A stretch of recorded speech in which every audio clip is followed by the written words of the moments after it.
coraggio di cambiare, qua la carta non porta sfondata. Noi le 9 anni che ho fatto un referendum, non è che noi vogliamo andare in Trentino perché lì sono più ricchi, perché lì hanno delle leggi dove possiamo vivere.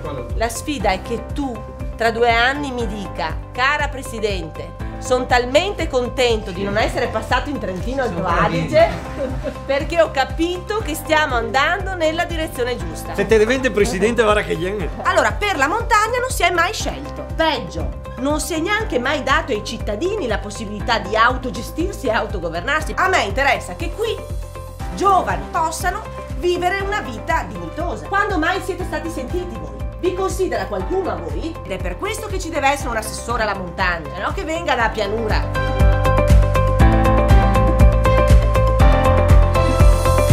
303 comuni ho visitato in 46 giorni. La pista a Padova io Attualmente è il problema più grosso, Sì, quello dell'occupazione dei giovani. Assolutamente. Chissà che sia una donna a portare un po' di rinnovamento. È un ospedale a valenza regionale solo per la riabilitazione. Noi per esempio abbiamo come Regione Veneto una fuga verso Arco, che è un ospedale di fagioli di limone. Questo è oro,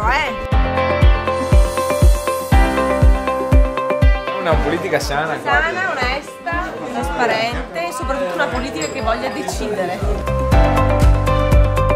Diciamo basta al tirocinio gratuito negli studi professionali. Noi allo studio professionale che assume quel giovane pagheremo il 50% del salario.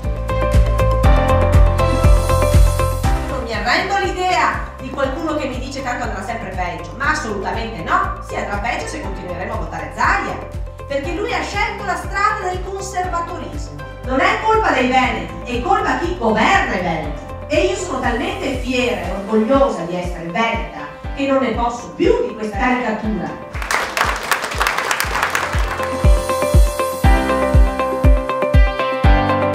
Quelli che hanno una certa età non riescono più a trovare lavoro e vengono in comune a chiedere, e noi purtroppo abbiamo mezzi molto limitati. Chi perde il lavoro a 50 anni non può non avere speranze di imparare un nuovo mestiere. Dobbiamo mettere nelle condizioni le donne e gli uomini che perdono lavoro di imparare un mestiere nuovo e di essere ricollocati nel mondo dell'impresa.